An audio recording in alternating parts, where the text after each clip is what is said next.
Olá! Hoje nós vamos falar sobre o romantismo. É importante você perceber que o romantismo inaugurará a chamada Era Nacional da Literatura Brasileira. Em 1822, nós nos tornamos independentes politicamente em relação a Portugal. E, como nós dissemos em outras aulas, a literatura é a história do homem contada com estilo. Logo, alguns anos depois, uma obra iniciará o romantismo, Suspiros Poéticos e Saudades, de Gonçalves de Magalhães. Observe o título, mais uma vez, Suspiros Poéticos e Saudades, desse que é considerado uma espécie de romântico arrependido. Nós vamos ter a poesia romântica extremamente importante, que, inclusive, alguns dividirão em 3 gerações. Vamos ter a prosa romântica, importantíssima. O ancestral da novela televisiva, os nossos chamados romances de folhetins. E vamos ter o teatro romântico. Não vou aqui deixar de frisar que Martins Pena será o nosso mais importante expoente. O romantismo é a estética da emoção. Vamos aqui lembrar uma belíssima frase de Mayakovsky, quando ele diz: a anatomia diz que o coração está do lado esquerdo do peito. Em mim ela enlouqueceu, pois eu sou todo o coração. E quando nós falamos em coração, claro, nós estamos falando em emoção. E uma característica importantíssima do romantismo é a supervalorização do sentimento, ou seja, um sentimentalismo exagerado. Nós vamos ter, a princípio, um sentimento humanista. O escritor romântico Gonçalves Dias, quando ele escreve Canção do Exílio, com a sua característica peculiar, que é a expressividade rítmica, ele vai nos brindar com esta, que é a considerada poesia mais parodiada, mais parafraseada da literatura brasileira. Ele diz: minha terra tem palmeiras. Observe a ideia de pertencimento. Percebam a visão subjetiva, unilateral. Ele diz: minha terra tem palmeiras, onde canta o sabiá. As aves que aqui gorjeiam, não gorjeiam como lá. Esse lá, o Brasil, ele está distante. E nessa distância, o que aperta é a saudade. E a saudade é tudo aquilo que fica daquilo que não ficou. É quando o coração aí aperta e aí nós o que? Sentimos essa falta. Então a saudade é prego parafuso. Quanto mais aperta, tanto mais difícil arrancar. Então nós vamos perceber, ao lado de Gonçalves Dias, com a sua poesia nacionalista, a sua poesia indianista, já que na Europa eles buscaram o cavaleiro medieval. Nós não tivemos Idade Média aqui no Brasil. Então vamos buscar na figura do índio, ou seja, aquele representante do orgulho, da independência, da liberdade. Vamos exaltá-lo tanto na poesia quanto na prosa. Do grande escritor, por exemplo, José de Alencar, com a obra Iracema, o Birajara e também a grande obra, o Guarani.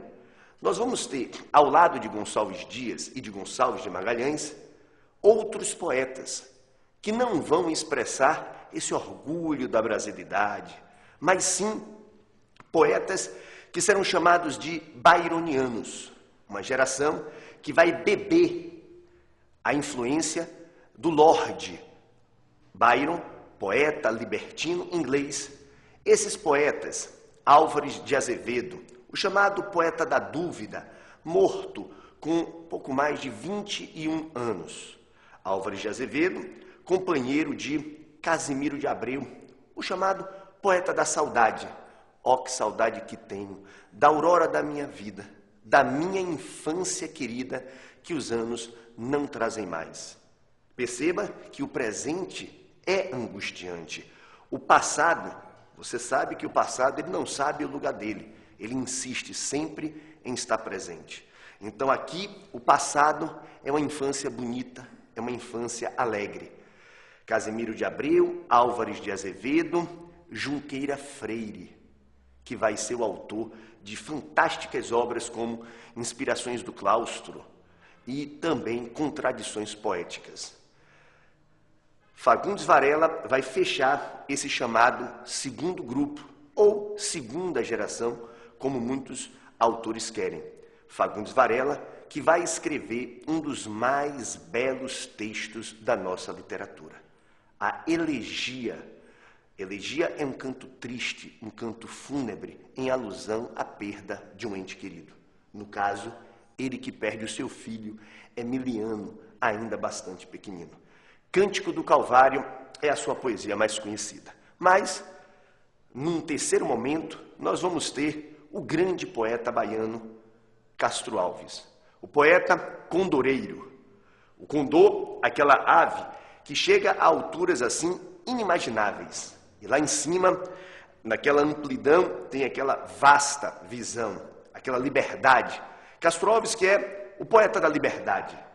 Castro Alves que vai chorar em versos a dor daqueles escravos. Castro Alves, o poeta abolicionista, profeta da abolição. Castro Alves, o poeta que mudará o enfoque quando o assunto venha a ser o amor à mulher. Os poetas da segunda geração, da chamada geração ultrarromântica, serão poetas em que a visão da mulher é uma mulher distanciada, aquele amor platônico. Já Castro Alves não. Castro Alves vê aquela mulher mais concretizada. Há uma erotização, um sensualismo. Então, meu amigo, você viu os principais expoentes da poesia romântica. E a prosa, Zé, como é que ela fica?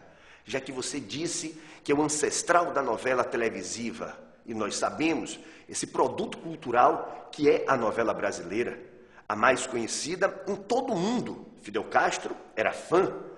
A Escrava Isaura é uma adaptação da televisão brasileira de A Escrava Isaura de Bernardo Guimarães, escritor regionalista romântico. Então nós vamos ter as grandes linhas, as grandes tendências da prosa romântica. O romance histórico, observe bem, o romance indianista, o romance regionalista e o romance urbano. O principal expoente, indiscutivelmente, é aquele cearense que nasce em Messejana, José Martiniano de Alencar. Autor de obras consagradas como Senhora, Lucíola, Diva, A Viuvinha. Temos também o romance regionalista de Alencar, Tio, Tronco do Ipê. Vamos ter em Alencar as 4 tendências muito bem trabalhadas. Mas, ao lado de Alencar, que é o principal expoente, nós vamos ter o grande Manuel Antônio de Almeida, autor da obra que prenuncia o realismo, Memórias de um Sargento de Milícias. Uma obra que tem traços extremamente originais, um enfoque de classes menos favorecidas, uma linguagem coloquial que chega a ser até um pouco desleixada. Alencar, Manuel Antônio de Almeida, ao lado de Franklin Távora, com a grande obra O Cabeleira, Visconde de Tuné, com Inocência, Bernardo Guimarães, A Escrava Isaura e também O Seminarista. Essa prosa romântica, ela tem algumas características que você não pode esquecer. O episodismo, os capítulos das novelas de hoje.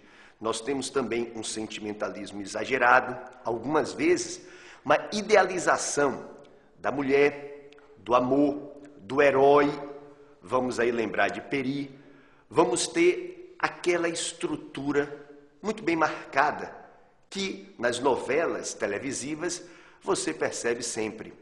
O encontro, o desencontro e o reencontro. Claro, sempre levando para uma espécie de final feliz.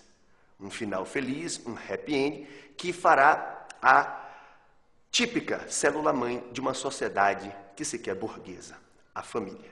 E já que nós estamos falando de um final feliz, nós ficamos por aqui. Uma boa prova e que tudo dê certo para você.